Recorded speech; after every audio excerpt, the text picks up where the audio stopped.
maybe talking to your doctors there in the hospital, or even getting children and do a checkup, right? All that stuff, we can do that. Look, that Peter is a great topic, and I was meeting not too long ago with the Prime Minister, with Matan Ruak, and he was mentioning about the 50%, almost 50% of children suffering of malnourishment, right? And he said enanismo, which is the stunting, right? So that they don't grow. Yeah. And that is all because of the lack of nutrients and nourishment in the food. Also, there is a big problem, and there is a German doctor I will put you in contact with. There is a big problem with iron deficiency for women in particular, right? There, medical attention and malnourishment. Although Timor-Leste has done a great jump from the beginning of the 2000s to now, purely on the back of the money coming from the oil field.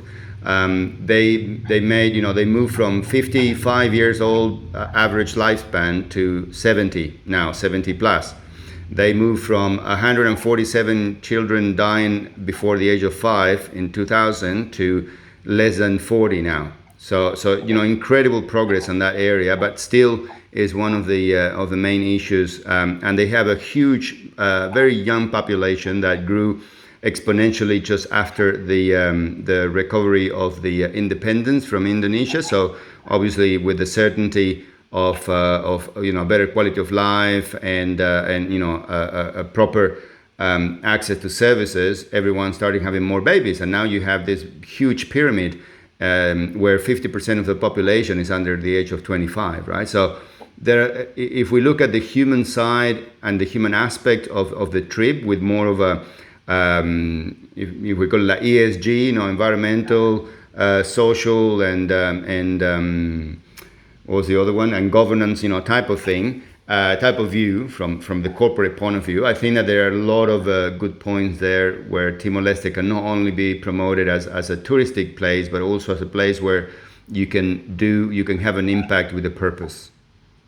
Exactly. Very good. Yeah. I had a friend, unfortunately, he passed away. He was a doctor, and he flew. I have to ask his wife to Indonesia once a year to operate. I think it's called clef. Yeah. Something. Yeah. Which somehow a lot of children have this in. It was PNG and Indonesia somewhere. I have to ask. I have to find out. And then he did this on all his private budget. So people are willing to really help, right? So this is something I immediately got feedback. We said, okay, what are the segments we can target, and then it's very close. It's just one step, and I have reached into this community. So again, they would be willing to pay a certain amount for a trip, and at the same time we can get them in, the same as astronomers, right? In universities and come and have lectures. So I would like to combine that in that way. Very so good. It's a more like a long-term approach. Yeah. Very good.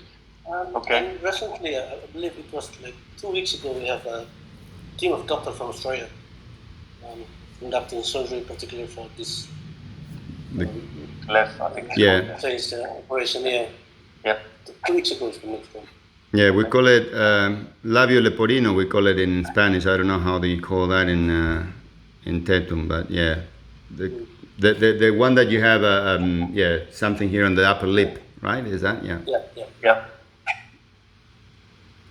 Very good. The other thing that I want to tell you is I am progressing with the website, so I'm going to have that website ready soon for at least with some general information that we can start promoting the Eclipse and East Timor and bringing some light on that. I'm working with one of my friends here to get it done. And the other one is that I'm researching, especially from what I mentioned about the education part of this with the local schools. So I got a few quotes from China to manufacture the safety glasses to watch the eclipse. Actually, let me show you. I have a few here with me. Give me a sec.